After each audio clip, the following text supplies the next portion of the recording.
नमस्कार दोस्तों, हम आपके लिए बहुत सारे सवाल लाए हैं और इसी प्रकार के सवाल बिल्कुल पेपरों में आते हैं। और ये बहुविकल्पी सवाल चलिए हम लगा रहे हैं। देखो, कह रहा है कि दी गई संख्याओं में अभाज्य संख्या होगी, तो अभाज्य संख्या ढूंढना है। तो जीरो भी अभाज्य संख्या नहीं होती, पूर्ण संख्या होती है, एक भी अभाज्य संख्या नहीं होती है, और दो कह सकते हो आप कि दो से कट जाती है। हाँ, सही बात है ना। और आठ तो दो से भी कट जाती है, चार से भी कट जाती है, तो ये भी नहीं है। तो फिर आप कहोगे जब सभी हैं तो क्या होगा। देखिए ध्यान से, दो है अभाज्य संख्या का नियम होता है जो खुद से कटे और एक से कटे। तो दो खुद से कटेगी और एक से कटेगी, तो यही आंसर हमारा हो गया सी हो गए। अब कह रहा है रैखिक समीकरण युग में 6x - 7y बराबर 1 तथा 3x - 4y बराबर 5 के हैं। क्या है? एक अद्वितीय हल है, दो हल है, अपरिमित हल है, अनंत हल, अपरिमित अनंत हल है, या कोई हल नहीं है। तो देखिए इसमें क्या होगा, तो देख लेते हैं। तो आपको पता ही होगा। तो सबसे पहले इसको, पहले देखो ध्यान से, पहले समीकरण एक से गिनती और दूसरे समीकरण एक से गिनती, इनको ऊपर नीचे लिखते हैं। तो 6 और इसका है 3, ये शॉर्ट बहुविकल्पी में इसलिए बता रहे हैं हम। इसका है -7 और इसका है 4। अब इन्हीं को हल करके देख लेते हैं। तो देखिए यहीं पे देख लो, हल करने की जरूरत नहीं है। देखिए ये दोनों बराबर हैं क्या? अगर इनको हल, ये कटेगा ही नहीं, तो इसको भी काटने की कोई जरूरत नहीं है। यहाँ पे 3 है, यहाँ पे 4 है, यहाँ पे 6, यहाँ पे -7। क्या ये बराबर है? -4 था, ये बराबर नहीं है। जब ये बराबर नहीं होता है तो क्या होता है? अद्वितीय हल होता है, यानी कि इसका ऑप्शन ए सही हो जाएगा। ठीक है। अब देखिए ध्यान से, अगला प्रश्न बहुत सरल है, लेकिन क्या कह रहा है देखिए।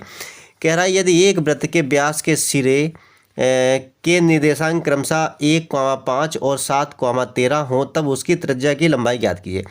देखिए व्यास के सिरे हैं, यानी कि एक व्यास x मान लिया, दूसरा व्यास y, लेकिन यहाँ पे तो x y मानेंगे, तो a भी मान लिया। तो लिख लेते हैं कि माना वृत्त के व्यास के सिरे जो हैं, सिरे क्या होंगे? ए, पहले को ए मान लिया, और ए के निर्देशांक हम क्या मान लेंगे? x1 y1। ये हमेशा याद रखिएगा, हमने बहुत बार बताया है।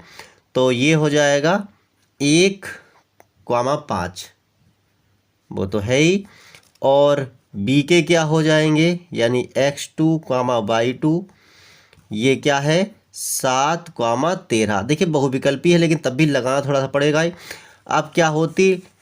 लंबाई, यानी कि ए बा बी के बीच की लंबाई, बीच की लंबाई। आपको पता ही होगा लंबाई वाला सूत्र क्या होता है। लंबाई वाला सूत्र, लंबाई वाला सूत्र होता है रूट के अंदर x2 - x1 का whole square plus y2 - y1 का होल का स्क्वायर। ये होता है सूत्र। तो लगा दो भाई सूत्र। रूट के अंदर x2 यानी कि ये 7 माइनस x1 यानी कि 1 का होल स्क्वायर प्लस y2 यानी कि 13 माइनस y1 मतलब दूसरी गिनती 5। तो ये 7 में से गया 6 का होल स्क्वायर प्लस 13 में से 5 गया कितना 13 में से 5 गया कितना होता है? 8 × 5 = 13 का होल स्क्वायर, और रूट तो लगा ही हुआ है। अब 6 छंग कितना होता है? 6 छंग होता है 36, 8 अट्ठे होता है 64। इन दोनों को जोड़ देंगे तो होता है 100, और 100 का जब अंडर रूट करेंगे तो ए बी बराबर आ जाएगा 10। ये क्या है? ये ए बी निकल के आया है हमारा बराबर में व्यास, व्यास निकल के आया। अब व्यास क्या होता है? व्यास जो है त्रिज्या से दोगुना होता है। त्रिज्या पूछ रहा है, यानी त्रिज्या जो है वो व्यास की आधी होती है, यानी व्यास बटे 2। और व्यास कितना हमारा निकल के आया? 10/2, 2 × 5 = 10, यानी कि 5 इकाई। अब यानी कि इसमें से तो 5 इकाई कौन सा आंसर हो गया हमारा? 5 इकाई बी वाला आंसर हो गया। चलिए ठीक है। अब देखिए यह सवाल कह रहा है कि दी गई आकृति में त्रिभुज ए डी बी, यानी ए डी बी इधर के लिए इस हिसाब से इतना, ठीक है। फिर कह रहा है त्रिभुज ए डी सी, इस इधर से इधर, इधर इतना, ये कह रहा है ये समान समरूप है यानी समान है। तो कह रहा है पी का मान ज्ञात कीजिए। तो हमेशा याद रखो, अगर ये भुजाएं समान मतलब त्रिभुज समरूप है तो इनकी भुजाएं भी अनुपात में समान होती हैं। तो ए बी इसके बराबर में ये हो जाएगा, यानी कि ए बी के बराबर में हो जाएगा ए सी,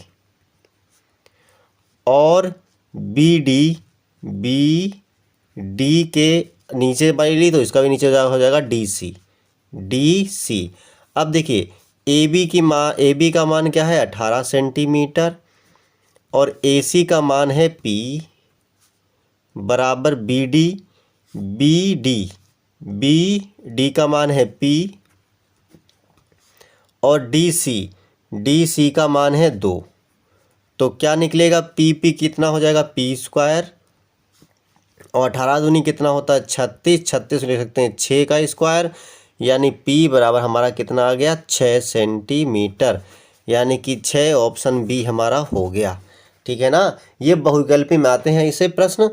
ठीक है, तो ये सवाल कैसे लगे बाकी दूसरा वीडियो लेकर आएंगे, उसमें आगे के सवाल। तो अगर वीडियो अच्छी लगे तो लाइक से कमेंट करें, फिर मिलते हैं अगले वीडियो में।